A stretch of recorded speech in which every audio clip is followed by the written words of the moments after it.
He's the driving force behind A State of Grace Real Estate.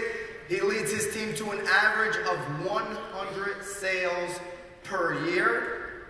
If you follow him on social, you know he's a trailblazer on video-first marketing. He's a BAM creator. Thank you for that, brother. And if not enough, Krys has also climbed Mount Everest. If you're not already following, follow my Krys Benyamein on Instagram. I'm also going to bring up Andrew Undem. Woo! Woo!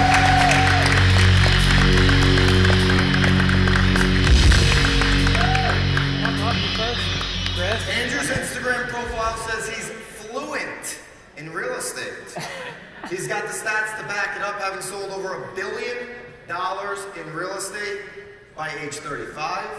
He's the owner and operator of the Sure Group at Berkshire Hathaway Home Services. That's number 4 out of that network, top 4 sales group for productivity. He's actively involved in real estate investing.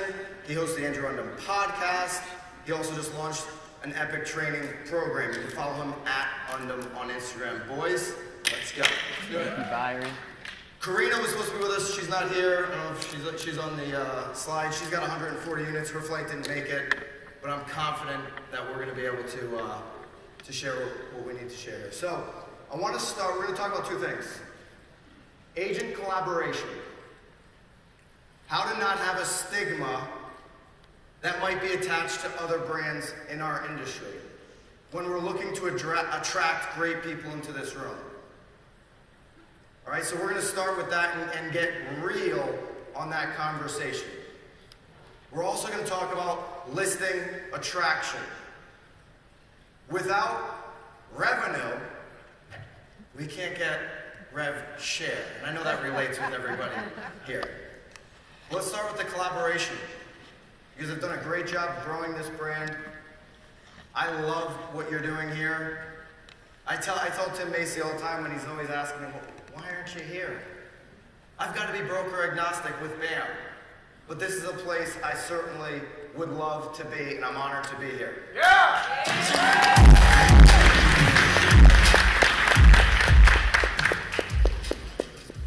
What we don't want this room to become is clumped in with another stigma. I was talking to Melanie Hay. Who knows Melanie? She just joined Real. I love Melanie, great person. Known her for a long time.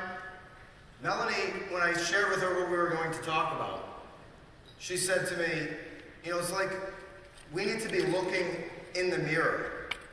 When you're inside of this room, it's easy to realize, this is a great environment, the culture's awesome, but how is the outside perceiving everybody in this room? How is the outside looking at you as the brand? They're seeing all sides, or maybe they're not seeing enough because they have a stigma attached. So, Krys, I'm going to start with you. Yeah. What's up, guys?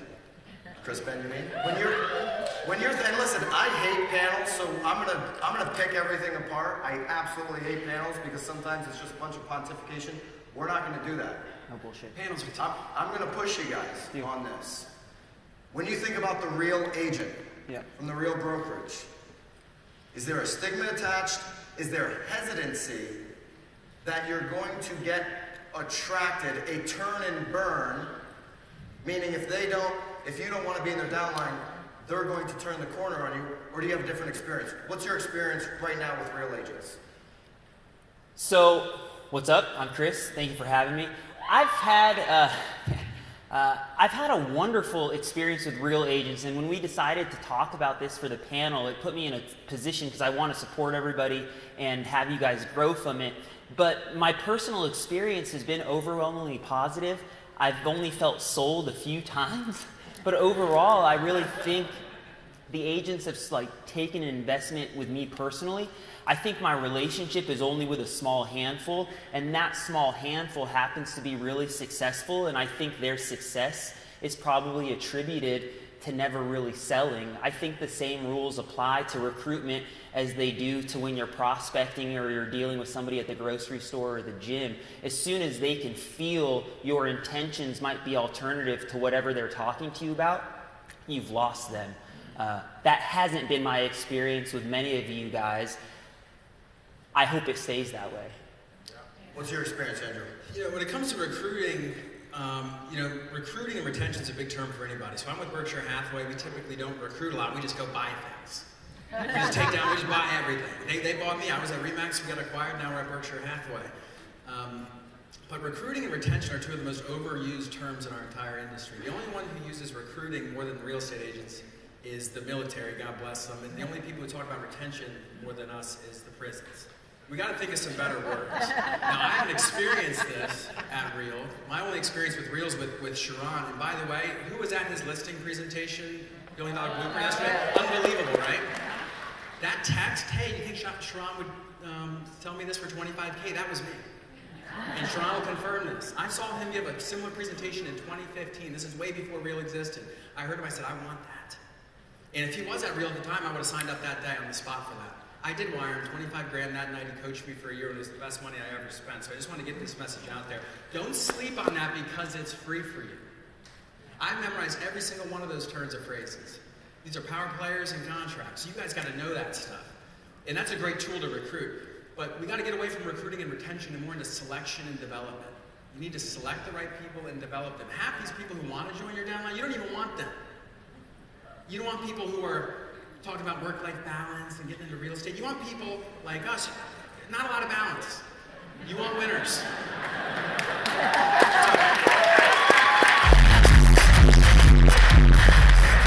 I just encourage you to say selection and development and look for the people you want to select and develop, and everything else will take care of itself. And the only way to do that is to become the type of person who does that. A lot of what Alex said was pretty awesome, and it's so true. When you start to take on anybody, as you've probably seen in other places, when you're willing to take anybody into a downline or into your environment, that retention part goes away. You start to say, well, we've got high turnover because we bring in a lot of people, right, as opposed to a sticky family, right? And family's the wrong word. You guys are building a monster business. But the culture that you have right now, the stickiness that Real is building right now. I was talking to Jose just this morning, who just came over from a company that starts with an E. He brought over a whole bunch of agents with him. He was one of the top people in that company. And he came over here because he told me that there's not any collaboration happening over there right now. There's not sharing unless you're profiting from that individual. And he came here because he believes this is a collaborative environment. In what ways, Andrew, right now, can you collaborate, and do you collaborate with agents across the board, regardless of what you're going to benefit from? We do, and I think every brand does that a little bit, but they haven't matched it up with the monetization, which is like these companies like Real have kind of figured out. People respond to incentives, and I have a great incentive to collaborate more with the group here. But yeah, you do collaborate, and at the end of the day, going back to the downline, bringing in people, winners don't like to be around mediocre people, and mediocre people don't like to be around winners. You got to be really careful of that with your culture. That's why I said you don't want to bring on anybody. There's a study that says if you're a decent agent and you're within 25 feet of a top producer, your production will go up 15%. That's why these things are so important. The opposite is also true, but it's double. If you're a decent producer and you're hanging out with the losers all day, your production goes down 30%. So you got to be really careful and intentional who you're spending your time with. But I think collaboration is everywhere. It's in every single brand. I just think that this brand probably might do it a little bit better because of the leadership and the culture, and because they were able to design that culture from the ground up, because it's so strong and it's new. Like, you go to these Berkshire events, Krys. Krys is an incredible producer. You get 30,000 followers on Instagram. I've never seen more people filming themselves than at this Real conference. The same amount of the people at the Berkshire Hathaway conferences, and look, I love Berkshire Hathaway Home Services, have to say that, the HHS. I have to show more people how to use their phone than people, but everyone here's using their phone. That's just a fact. So you guys should be excited about this room and the type of collaboration you can do, because not every brand has it at that level. Krys, you're an open book. You're one of the best collaborators in the industry. What's your advice for agents in this room to collaborate without there being this, are they collaborating because they want something on the back end? Yeah. I think, so Alex was really inspiring, and I think a lot of what he said resonated with all of us, but a portion of it, at least that clicks in my head, is that you have to have belief or faith in what you're doing in the big picture before you see the results, right? Like,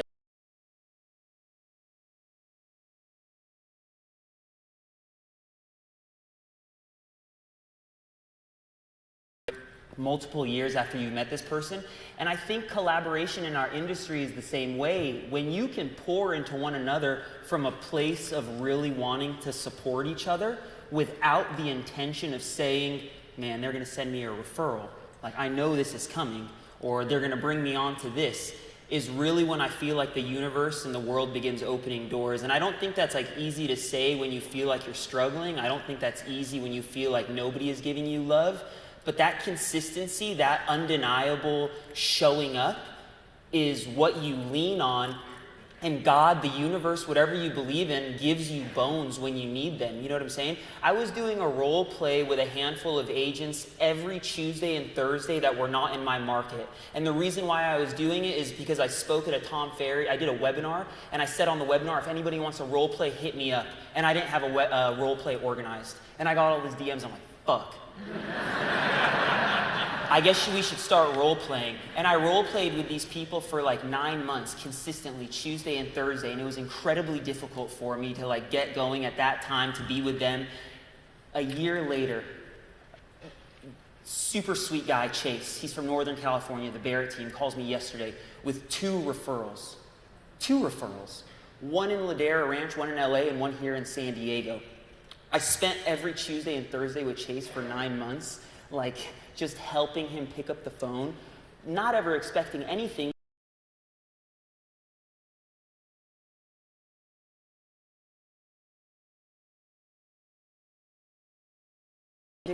And the universe will give it back. But if you are giving it to them with the hope,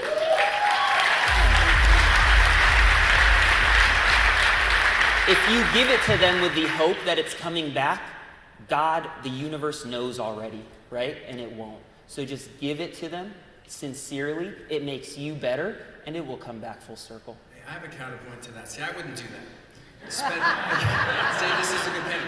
I want to spend time with people who are much better than me, right? So there's this little dichotomy here. So you want to spend time with the people who you want to become like. So if you're like, this guy's not even doing any business, you're spending all this time with them. I mean, that's a good guy. I'm not sure if a lot of people would do that. But there's no right or wrong there. But any time I've ever asked anyone for help in my entire career, they've helped. This goes back to Sharon and countless others. So you guys have to realize, everything you want to accomplish, the market will punish the beg but reward the specific ask. So like when I called Sharon back in 2015, I said, you can't just say, hey, will you coach me? He's like, yeah, run along.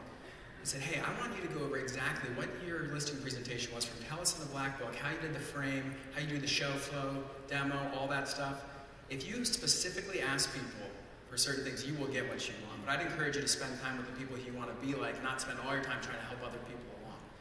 The specific ask is the most brilliant move salespeople can make, because we think if we ask somebody,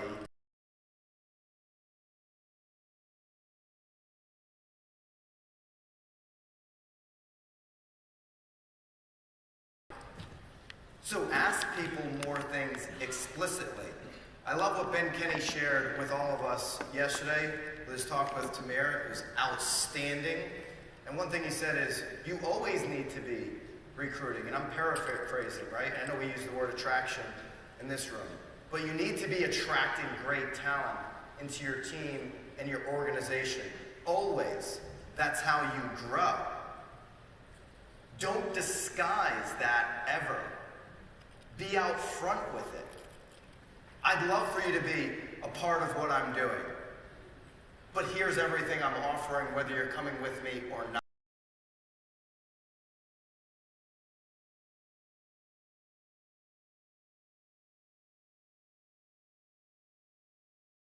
I've always done that. Jason Cassidy. right? You guys have always done that with me. Number one, love for you to be a part of this, bro. You'd be amazing here. But here's everything that I'm doing, whether you do it or not. Now you've just already confronted the beast. Would love to attract you into what I'm doing. We've already taken it off the table now. There's no bait and switch. There's no join this private Zoom and I'll do. Open it up. Open the floodgates up. What's your advice? Because I want to put, you guys have said some really nice things, some really PC things, which is annoying the hell out of us. All right? What is your explicit advice to this room of what not to do when they're growing their business? You sure? Yeah, go ahead. So this is like another young agent to other young agents. This will be my 5th year in the business after a career change. One thing, I don't know how to find the balance for people is I have a hard time with people talking to me about the industry and about the benefits of Real and the benefits of this and that. It's not just Real, it's like everything. When I don't feel like they have a comprehension of the business itself. I don't exactly know how like you build dimensions to that and barriers around it, but you know, if you don't know how to like walk through an escrow, or you know, you have a hard time putting on your landlord and like putting out your hand and you're bringing me into your mastermind, like I just have a struggle with your ability to do the job well, people's ability to do the job well, and their focus on what seems to be sexier and it's attract one another. Well, you know, people are never going to join you unless they think they can learn from you. People only follow people who they want to learn and grow with. So if you know more about explaining the tiers of the downline or this credit card product you just rolled out or the healthcare, and that's fine, you should know about that. But if you know more about that and then how to effectively influence the outcome of a transaction when you're transacting real property, whether maximizing equity for a seller or maximizing the real property purchase, if you know, that's a sign you might be doing things wrong. So, like I said, or like to echo his sentiments, what we don't want to hear is, hey, these are all the benefits of Real. I know the benefits of Real. I can look, I have the internet, I have Google, I have Sharon's number, I know these things. What I want to know is how you're going to get me from B to A. And you're only going to know that is if you don't assume you know what I want. A lot of people assume, no, you want this downline thing. Oh my God, you have a team of 25, you're on level 5, you get 2 people, you put your wife over here, you do this, you do that. I'm like, hey dude, you don't even know if I want that. So that's a big mistake a lot of people make, is don't assume you know anything about what these other agents are looking for, because you may have what they want, but you're so busy impressing yourself with your knowledge of your product, you're going to miss it completely. So that happens regularly.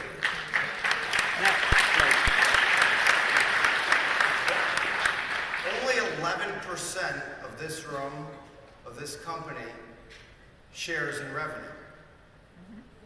Everybody in the room talks about the stock. I've probably owned your stock longer than most of you have. The night Tim Macy called me and said, I'm going to Real, the next day I bought the stock. He's like, me and Jeremy and I are going. I said, good, I'm buying. Because I know you guys can see things into the future. Anybody can buy the stock. What are we going to do to impact the production? It's why I said to Tamir yesterday, I said Sharon was the single best executive hire any company could have made in the last decade.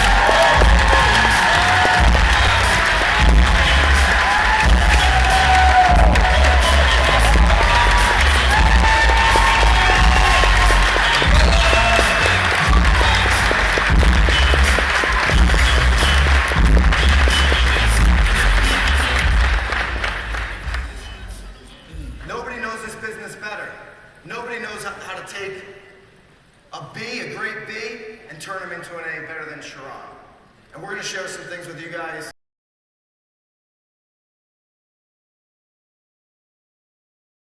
Everybody gets to share more. How many of you guys are following Krys? If you're not doing it already, do it now. He's very funny. He's funny. Krys is using social. He's coming up with some creative ways, not just to get likes, not just to get some more people to follow him and some more agents to DM him, but to sign listing contracts. Krys, share with everybody what you just did in the last week. Yeah. to get listings signed? Absolutely. Alex talks about it in his book. I think this is like a big thing moving into the market that we're coming into, is something like an irresistible offer, something that seems so irresistible. I got this from somebody else in my local market, and we are just executing it better, I believe. And we're running a YouTube ad. If you guys want to send me a message, I can send you the video. It's an irresistible offer, and my mom, Nahid, is running one of the videos. My teammate, Ness, is running one of the videos. We're in the farm that we're soliciting. And we're holding a $100 bill in the video, and we say something along the lines of, doesn't really matter if you're thinking about selling or you just want to get the value. I don't care if it's a condo or a house. Meet with me, and I'll give you this $100 bill. Do whatever you want with the $100 bill. And you would be blown away with how many people want to talk to you if you're willing to give them a $100 bill. And you would be even more blown away by how many people never take the $100 bill when you're in the living room. But it's an irresistible offer that we're running. We just signed one listing this week from it, a $950,000 listing in Eastville, California. I'm really proud of Ness, that's on my team. But it's working. So that's a good one. That's an irresistible offer. And how are you confronted? You made a promise on the video about the $100. So how are you, acknowledging the fact that you made this offer? Yeah, so real agents obviously love to make content, and in my opinion, making content is fishing, right? But we are also hunters, so it's my job to fish, but if my pole is just sitting there, what am I doing with my hands, right? Like, I'm gonna go shoot some squirrels. That's when we pick up the phone. And the phone call is pretty straightforward. They'll click on the lead, it will come into the CRM, and it's something like, hey Jim, people only click on this ad for 3 reasons. 1, they're curious to the value of their home just to have it. 2, they're thinking about making a move. And 3, everybody wants the $100, but which one applies to you? And I just kind of stay quiet. They never say all 3. They seldomly say the $100. I had, 2 people that were like, I gotta buy the grandkids like soccer shoes. So, some of them do want the money. But for the most part, I think they click on the ad because they do have some curiosity about what to do with their home or of the value. And they want to know, is this shit real? Like, can I really get a $100 bill? They only get the $100 bill if we meet with them in their house. Even if you give a $100 bill to 100% of the people, which you haven't done, because most have said to you, dude, it's cool, you made such an impact, you're such a professional, I don't need the $100, thanks for coming over, thanks for adding value. If you were to pay $100 to 100% of the people, that's far less expensive than a Zillow or a Realtor MVIP lead right now. Can we all agree with that? And it's a listing lead. We've been running it for 9 months. I think we've spent approximately like $6,500-ish bucks. We're not, cranking a ton of leads out of it. We signed 2. We've gone on at least, I think, 7 consultations, signed 2. And it's effective. I'm not saying it's going to answer all your questions for 2024, but I think you give it a shot and it'll get you some face-to-face appointments. It's getting you in the door. Alex just spoke about charisma, right? It's trainable. Right. He shared with us how you can be charismatic. You've got that down. Once you get in the door, that starts to take over. Well, I just want to add, see, you would do that. You would actually do that type of thing Krys is doing. Everyone's like, yeah, that's a good idea. Will I do that? You would do that if you were certain that you had the ability to influence those people in that room. If and only if you are certain, if your skills are so good, if you know the market so well, if you know exactly how to handle that situation from start to finish, you would offer anybody $100. See, whoever's more certain in any interaction influences the other person. So that's what you guys need to work with. That's why that black book is so beautiful, particularly for things like this. If you can recite that, the frames, page by page, you'd offer $1,000 to these sellers in some of these markets, right? And the beautiful thing is, and Sharon said this and with different words, is people don't even have to believe what you're saying. They have to believe you believe what you're saying. And if you can do that, so that's what I think, that's the gift you guys have here at Real, is there's ideas like that, but there's thousands of ways to get in front of sellers. And we could talk about those till we're blue in the face. And you could go to my personal coach, which is just Google. That's my current coach right now. You can find it. But what you can't find there is your ability to subconsciously know, I'm going to have this dialogue mastered. And it doesn't matter what they say, because most of your presentation should be based around how they react to what you're saying. But it's good to have the guide. And that's just, I want to hammer that with you, because you guys have Sharon, which I paid, again, I sent Byron $25K. My fiance, who's actually here, at the time she was my fiance, now we're married for 10 years with 3 kids. She called me crazy. She said, I said, I'm gonna wire this Indian guy 25 grand. And she's like, don't do it. I said, I'm doing it. I'm doing it. And that helped me become really confident because he goes, I role play with him, and he would be a pretty good role play partner, right? For a 28-year-old kid who wanted to be good on listings. So don't lose that, because you're gonna find the ways, the tactics will change, but the principles don't. And the thing is, the only reason you're not doing these types of things is because you're like, well, what do I say? What if I mess this up? What if they take my 100? What if I feel stupid? No one cares. You just got to be good. That's the job we're in. So I just want to hammer that. Krys has extreme certainty when he speaks, whether on social, to all of us, to your clients. He's a courtroom lawyer. Courtroom lawyer. He's an arguer. I know. I makes can't arguments. actually believe that. Yeah. Because you just seem a lot cooler than most attorneys I've ever met in my life. Where'd you get that certainty? And how can we all learn from what you've built? It's a great question. I think certainty comes from practice. I don't know, there's like no other way to split it. I think people are born with gifts. I think I've always loved to communicate, but it would be a bold-faced lie if I didn't tell you how much practice I had speaking, you know? So I was a public defender. They did very little training with me to be able to speak, but I practiced, right? By going to court, by doing trials. I've been really blessed and fortunate to come get to speak in front of people, and I never relied on my experience. I said I should get a fucking speech coach, and that's what I did. I spent $5,000 and I hired a speech coach before I had a big speech, right? There's no like faking it or anything gimmicky. I'm not embarrassed about that. If you want to hit a home run, go to the batting cages. Like, you want to speak well, make more videos because it's another form of communication. But confidence comes from repetition. Confidence comes from practice. You do not want the first time you try something to be at the kitchen table with somebody. Alex was sharing with us, if you want to be that person, right? If you want to be the person in this room that's in that 11% sharing in that rev share and getting a piece of that opportunity, then you need to do the things that that person is doing. And I would argue with everything that we shared at dinner last night, and a lot of the reasons that it's in that 11% and not spread out more, is that people in this room gravitate towards somebody who has done it. So I would argue, before you even think about that, think about how can I show that I'm a listing machine, that I've been able to have the certainty to build a business that's significant enough to share, teach, and train other people.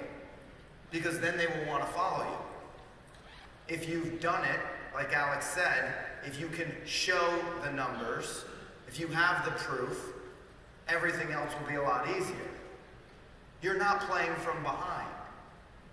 You could spend the next year, the next 6 months, which would be the hardest of our career, like Tamir said yesterday, but 2024, in my opinion, I agree with Tamir, but I also believe the biggest opportunity to build the biggest businesses when 2020. Next 15 months doing just that.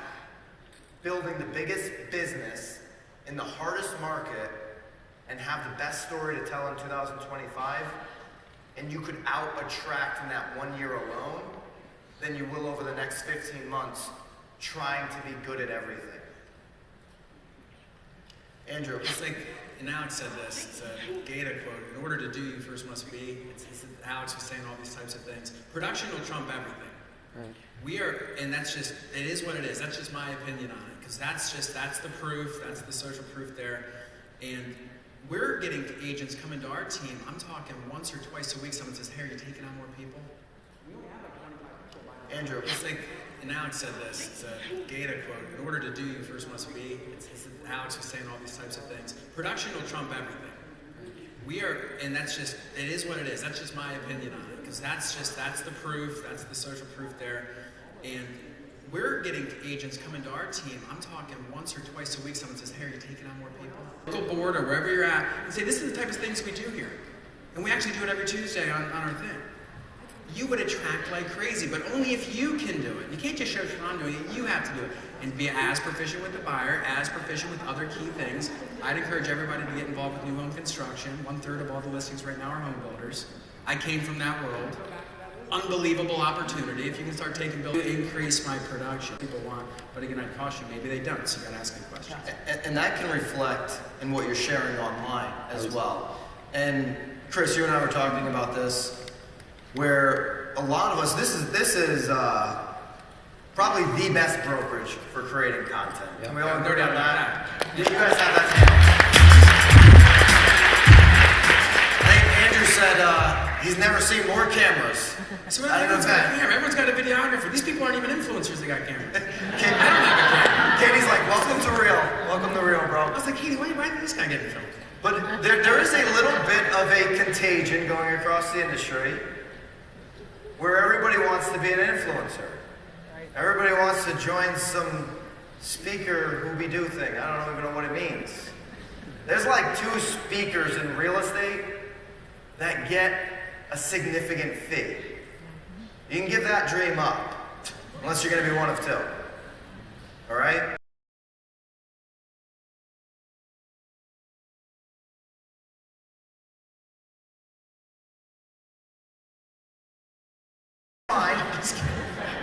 But Krys made the point that when you make great content, agents are going to follow it no matter who the audience was intended for. When it's great content. Share with everybody what you mean by that.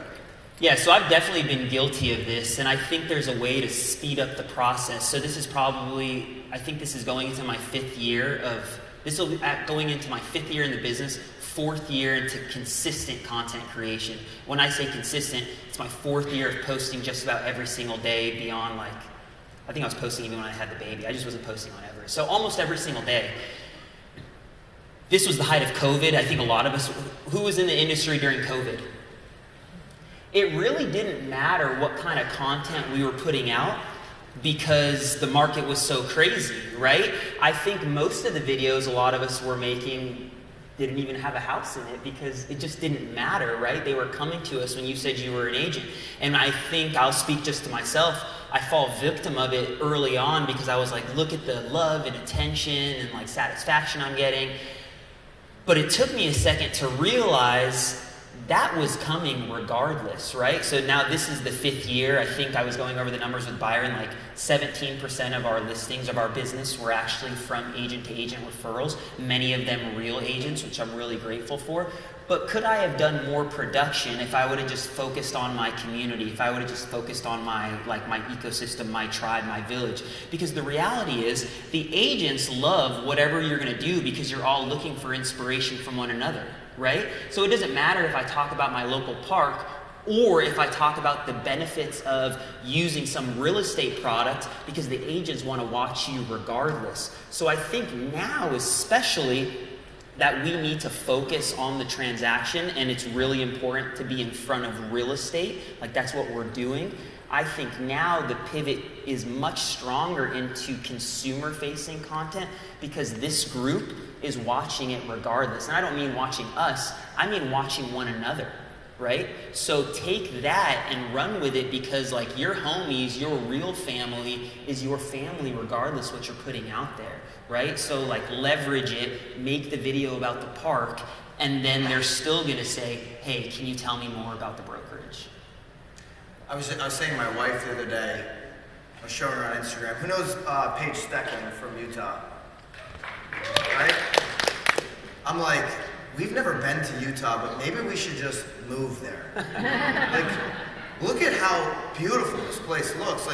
Look at how much she is highlighting every listing in a significant way that whether you've been there or not, you're like, that's the most beautiful place on earth.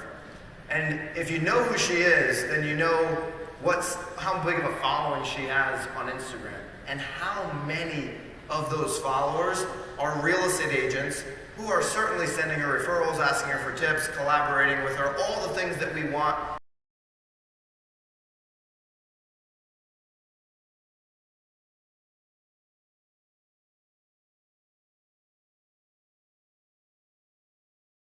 in his market in Austin, Texas, of highlighting and being the voice of the community. We talk about other opportunities to earn income. Jeremy's got a significant opportunity to add to the income that he's built here with what he's doing in Austin. Thinking sponsorships, thinking what we do at BAM to a local market. That's the next level for Jeremy with what he's doing. There's so many opportunities when you're creating content about the place that you're sharing with the world, that you're selling with the world, and it's going to work for you in every way that you want it to. Andrew, what are some of your thoughts around creating this local content that Krys thinks everybody should shift to as opposed to the agent-to-agent content? It boils down to this, and Brad McCollum right there, you do a great job. I've never even met you in person, but like you're amazing with Canada and everything you do, Calgary. I feel like I know you from that sort of thing. It comes down to this. Everyone wants to serve the community, but that's wrong because everyone serves the community. The baker serves, the teacher serves, every profession serves. But only the real estate profession can actually represent a community. So this is how you got to think about this. We're not serving, you're representing a community. And that is a very powerful tool you can lean into, like your friend's doing in Utah, like Brad's doing in Calgary. We try to do that in Baltimore, and I'm still learning and catching up. But the best way to do that, particularly if you're going to go after the consumers versus other agent-to-agent kind of just funny stuff, is you have to realize you can only access people through their concerns. So what is everybody concerned about? There's something in your community that you're trying to represent, not serve. There's something in your community that every single homeowner has in common. It's certainly not politics, it's not sports, it's not schools, it's not family, it's not any of the fair housing things. But you know what every homeowner has in common? They want their property value to go up. Interesting. See, Katie, you never thought of that. See, that's interesting. So that's the type of content you need to start making. Is if I can make content representing this community, and I can raise all the votes, and you get the community behind you, you're going to really crush it. And I'm doing that in a couple micro pockets in Baltimore. We're having a lot of success with it, but you can take that as big as you want. But you can only access the people through their concerns. You have to ask yourself really good questions before you start making this content. Does everyone care about the park? No. Half the people don't want the park there. The developer wants to put townhomes on it. No one really cares about the park, but they all want their property value to go up.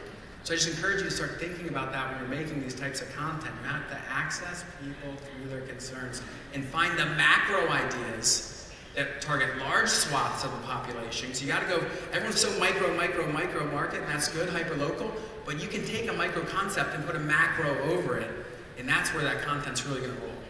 Krys, how willing should we be willing to go right up to the line and maybe disrupt with our content, even if it's local content, to create a debate for more engagement? See how I stuck that in there, Tim? A debate.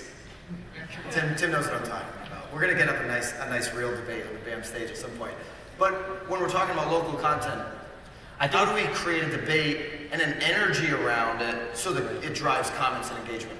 I think in order to create debate or to create conversation takes some confidence, and I don't think it's easy to start there. So to break it down very simply, this is sort of my belief when it comes to content, depending on where you fall on the pendulum or the spectrum. Level one is not being able to find your voice yet. I never disparage those TikTok pointing videos because I really think that there was value to just getting comfortable to stand in front of the camera and point to something, right? It wasn't necessarily what I was making, but for people that weren't willing for literally anybody to hear their voice audibly, that was kind of level one. You guys following me? Right? Before that was like memes, or if you just wanted to be faceless. It's like you're building the muscle. Level two is like talking head telling you something that's factual. I'm not gonna rustle any feathers, right? This is what escrow is. This is what an appraisal is. I'm not gonna bother anybody. You guys still following me? Level three is where Byron is getting into, but I think you have to graduate into that because it comes with confidence. This is what escrow is, but this is what my feelings are when it relates to X, Y, and Z. This is not political, but there's a reason why the Grant Cardones, the Donald Trumps, the Gary V's are so successful. They're incredibly polarizing, right? You are either a loyal disciple, like they don't have fans, they have disciples, or you hate them, right? There's not really many people in the middle.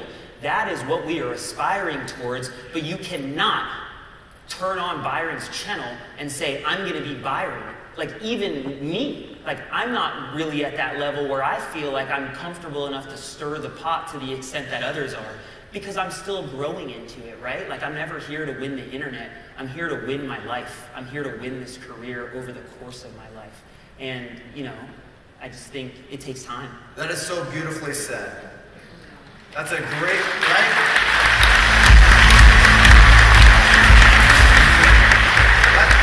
That's a great place for us to wrap this up for this room. Keep stirring the pot. Keep breaking up the industry as we know it. It's what you guys have done, it's what you're building. But be upfront about it.